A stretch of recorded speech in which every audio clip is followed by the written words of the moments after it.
three of my brothers here in New York already. So I came over in 1966. I started to work with one of them. He used to be a paint contractor. So I used to work for him, painting the apartment, and hopefully later on I decided to do something else. So I took some class to be able to become a trailer driver. So I dropped trailer for another moving company for 6 months. That company used to be involved in the transportation of household goods between Puerto Rico and New York. And when I started to work with them, I really liked the business. So what I did as I was working with them, I started to do my some homework as far as what I need to get into the business. So I filed the application with the Department of Transportation. At that time, they used to call it Interstate Commerce Commission. Also, I filed the rate with the Federal Maritime Commission, the tariff. And I had everything in place. The only thing I didn't have money to start the business. So I had $2,500 and I bought a used truck. And I started to do local move around the Bronx.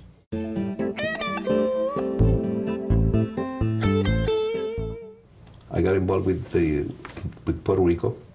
I started doing shipment to Puerto Rico, and about a few months after, I convinced one of my brothers to become part of the company. He used to work on I remember with my other brother, painting, doing painting. So it was hard for me to convince him to come with me, because he was really concerned, because he already was married and had 2 kids, and he said, if the thing doesn't work out, how am I going to be able to pay rent and take care of my family? He said, trust me, you're gonna work.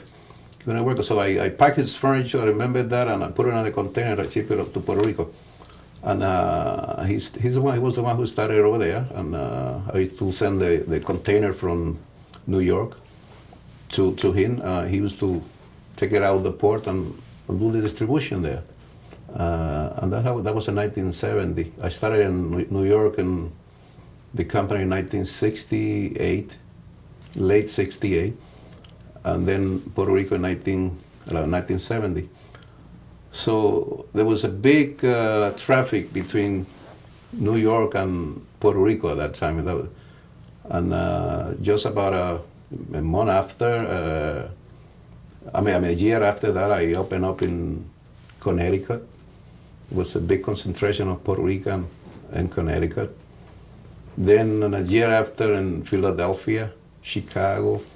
So I always used to look around where was the big concentration of Puerto Rican.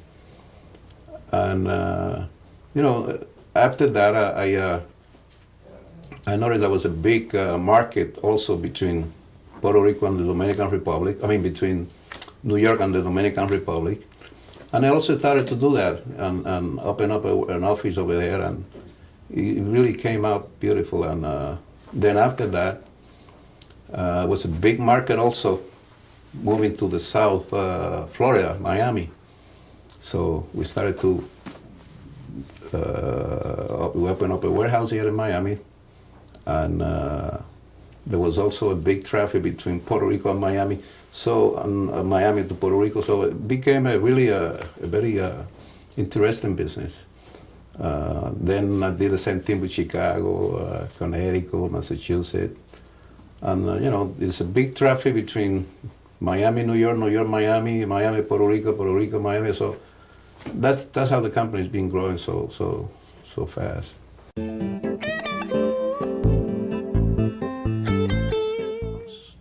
I never forgot. I always remember that the truck was so old that I could not go further than the Bronx, because it was really old. And the first year it was really tough.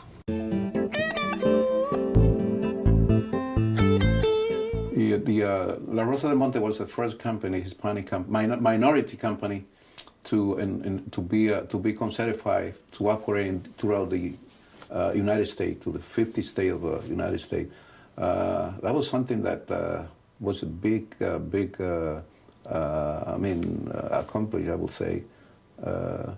And another satisfaction that I have is the fact that I already have my children involved. I have Hiram, who is the older one. He's, like I say, he's already involved here in the South Florida. I had two kids, two of them already working in Puerto Rico. Why Puerto Rico? Because they all was born in New York. They Spanish for them was something that they didn't know the language very well. So I decided to send them to Puerto Rico to work there. They are in college over there, and they right now they speak Spanish very well, and they're ready to come back in a matter of few years to the state to run one of the offices itself. That's another accomplishment. I think that.